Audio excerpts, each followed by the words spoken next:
Hi parents, if your infant is crying and struggling for more than 3 hours every single day on repeat, and no matter what you try to get them soothed, to get them calm, to get them to fall asleep, stay asleep, and just be happy and comfortable, it's very likely that your little one is struggling with something called colic. Now, colic is a common term for new parents, but it's a confusing term because the truth about colic is you go through these different phases of trying to figure out what's really going on. Now, as a mom and a dad, when our little one is struggling, it's just a natural, innate response to go, what is happening? Why is this happening? And try and find the root cause. And so that kicks us off on our journey with colic to say, it's their stomach. They really seem to be struggling, latching, nursing, swallowing, getting food in. So the first place that people turn to with colic is the pediatrician, right? The conventional standard pediatrician. And they will usually blame gas, pains, they'll blame bloating, they'll blame maybe even reflux. And unfortunately, they either say, A, don't worry, they'll grow out of it, which every one of us parents knows that can't be the case. Something's really going on here. Help me out. Or B, here's like Prilosec or Prevacid, and they blame reflux and they try and shut it down that way. And so a lot of parents we take care of with colicky infants, they will have already exhausted that step. And they know that it's not going to get their little one better. So if that's you, keep listening because we've got more information about the real root cause of colic in this video. And there's actually another step we got to get you past, because once you get online, once you start reaching out to friends and you say, hey, my little one is struggling, now you're going to get a long laundry list of other natural options. Oh, it's dairy, it's gluten, you need probiotics, you need enzymes, you need prune juice, you need these gas drops, you need this holistic healing. Oh, it's tongue ties. That's a whole nother conversation for another day. And a lot of other things are blamed. Well, in clinic today, we will see about 80 to 90% of our patients coming in, so parents coming in with a colicky infant, they will not only have exhausted the conventional, they'll grow out of it, or here's some reflux meds process with colic, but they will have already cleaned up the diet, switched formulas if that's the way the nutrition is coming in. And many times, kids today with colic and then the neurosensory challenges that come from it later on have already had tongue and lip tie corrections as well. Now, the trick of that one that I want to talk about right in the beginning of this video is often you'll get this quick little good response, because what the tongue tie and those tethers are is it's a sign of what we're about to talk about with the rest of the video, that the child's nervous system, central and autonomic nervous system, is stuck in what's called fight or flight sympathetic mode. And that not only shuts down and tightens the stomach, so it actually is a stomach and digestive issue, but it also tightens and locks in their neck, their shoulders, their body, including the tongue and the jaw. So just think about your colicky baby. They are full of tension, right? The madder they get, the more they arch their back and kind of crank around their spine, their neck, and their body. That right there is what I want to draw you into with the introduction of this video, so I can teach you the nerdy neurological stuff that you need to know to get your kiddo out of this colicky storm, because that's actually our clue of where that stress actually is that's really actually causing colic. And yes, it messes with the gut. Yes, it messes with their jaw and their tongue and their tissues. And yes, it messes with a whole host of things. So the crazy thing about colic is it's actually a multifactorial causative condition. But the cool thing about that is we can tie it into a conversation around something called subluxation and vagus nerve dysfunction. Now, those are two nerdy words that for parents like Maddox's parents, they've never heard of those words before, but it's a very important set of terminology to teach you in this video, because for our little buddy Maddox, that's exactly what was going on. His parents came in flat out exhausted, because that's another reality with colic, is it's not just your kiddos whose nervous systems are stressed because they're not sleeping, they're not digesting, they're not soothing, but when they're not sleeping, Nobody in the house is sleeping.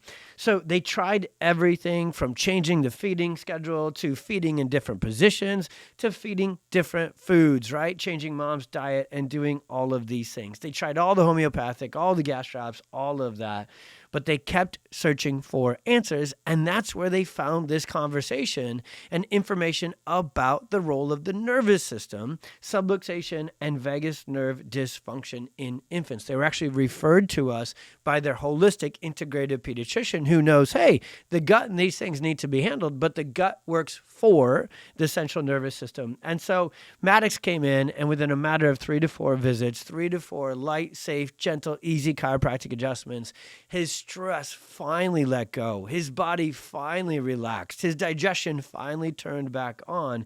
And away Maddox went back to happy, healthy, sleeping, digesting. Because what is a baby supposed to do? Eat, sleep, poop, go through their motor milestones, be cute, and be happy. So here's the stats around colic. 1 in 4 infants has it. And I think that's actually almost like autism, something that is wildly underdiagnosed. And again, the truth is it is gas pains. It is physical discomfort in the kiddo, but there's a trigger of that. So the last thing I want to teach you about colic on this video is there's actually what we call a 3-step perfect storm sequence that often triggers the nervous system to go into this sympathetic dominance, shut everything down, and really be the actual root cause of colic.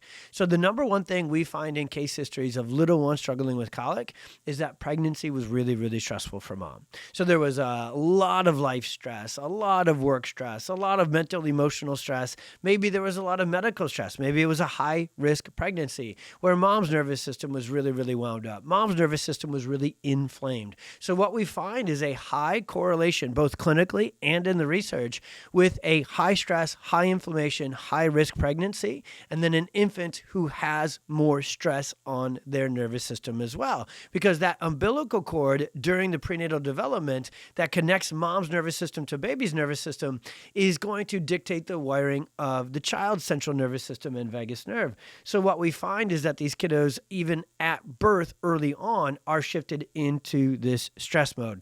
Now, the second trigger of colic, the second, and what we call this is we call the perfect storm kind of collectively, that's the cause of colic, but then we need to break it down into these single pieces as well so you can see exactly how to address it in full.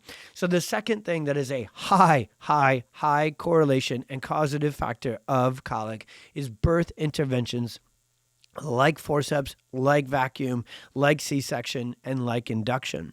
The physical nature of these births, forceps, vacuum, and any sort of manual assistance like a C-section very much is, create a ton of physical yanking, twisting, pulling on a baby's delicate brainstem, neck, and all the nerves and all the muscles, and here's where colic comes into play, that go into the jaw, go into the tongue, and go into latching, swallowing, nursing, eating, and then digesting.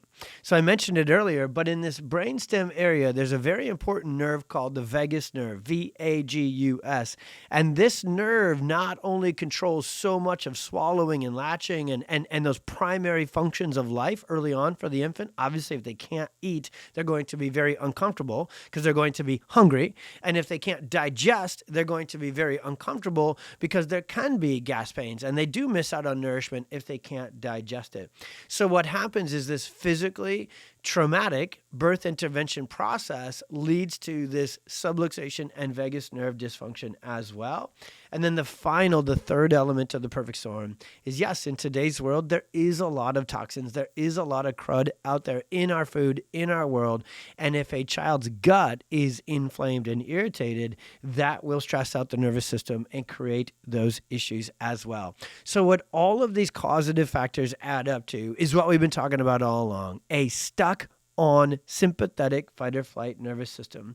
And the way to get that stress mode unstuck and turned off for your infant is we actually have to access, stimulate, and activate the off switch, which is called the parasympathetic rest, relax, regulate, digest, and sleep mode side of the nervous system. And the same thing we've been saying this whole time is the solution. That is governed, that is controlled by the parasympathetic system, and the vagus nerve is the number one parasympathetic rest, relaxation, digestion stimulating nerve in the entire body. So what's different about a nervous system focused pediatric chiropractic approach through our practice and then the pxdocs network is we know exactly how to go into the case history and find these triggers. But more importantly, we know how to do an in-depth neurological exam on an infant as tiny as a few hours to a few weeks to a few months old. So we can do not only a physical exam to find this stuck tension, literally using the lightest touch with our pinky fingers, but we can also run what's called HRV and thermal scanning technology. You can learn more about that on our website, pxdocs.com, and you can see this technology which measures and finds that inflammation and that neurological interference that is actually causing colic.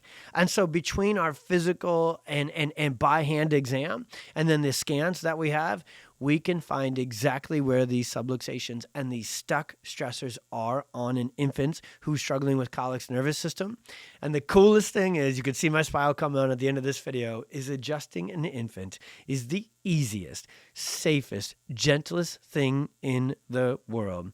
This kind of chiropractic is vividly, vastly different than adult general chiropractic. You do not want to take your colicky infant to any Joe Schmo chiropractor. You want to make sure you take your child to a nervous system trained, experienced PX doctor. And so once you get your kiddo in there and you get that in-depth case history, you get your questions and your concerns finally answered instead of dismissed, and then you get the scans and you get a care plan like our little buddy Maddox. It's amazing how quick these kiddos can come out of this sympathetic subluxated fight or flight colic storm.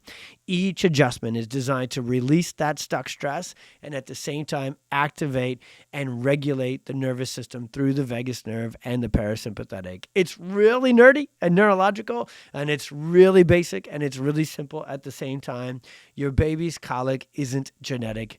It isn't something they will grow out of, and it isn't just gas problems or tongue ties. It is actually rooted in the central and autonomic nervous system in the vast majority of cases.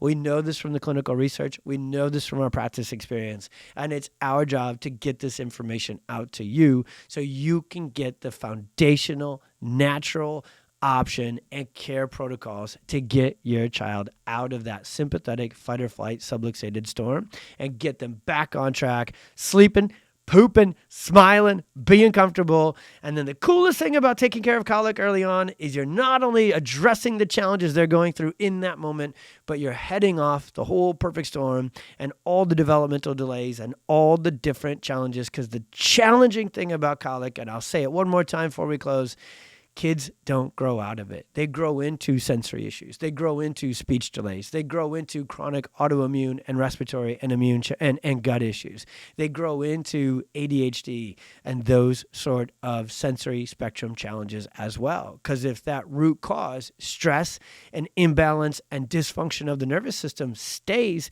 for more months and more years, it grows into more challenges and tougher challenges. Those kids can still heal. It's the same thing to get those kiddos out of the storm. But if you found this video when your colicky infant is in the thick of it, then please take the action to go to the website, get more information, yes, but get connected to our office or to your local PX doctor right away. And if you have any questions whatsoever, we are here to help. Send us a DM, comment below. And the last request is, nothing is more disheartening, nothing is more exhausting than being in that moment where you're supposed to be so excited and so on fire because you got this brand new baby to your family, but it's just a absolute day after day stress because they're crying, they're inconsolable, they're not sleeping, no one's sleeping. That's the story of colic. It's not something to be taken lightly. It's definitely something to be taken seriously. And it's definitely something that you want to take your kiddo to a nervous system focused PX doctor to actually fully get to the root cause and get your child through to the other side of that colic storm. We love you. Please watch, please DM, please comment, please share. We'll see you on the next one.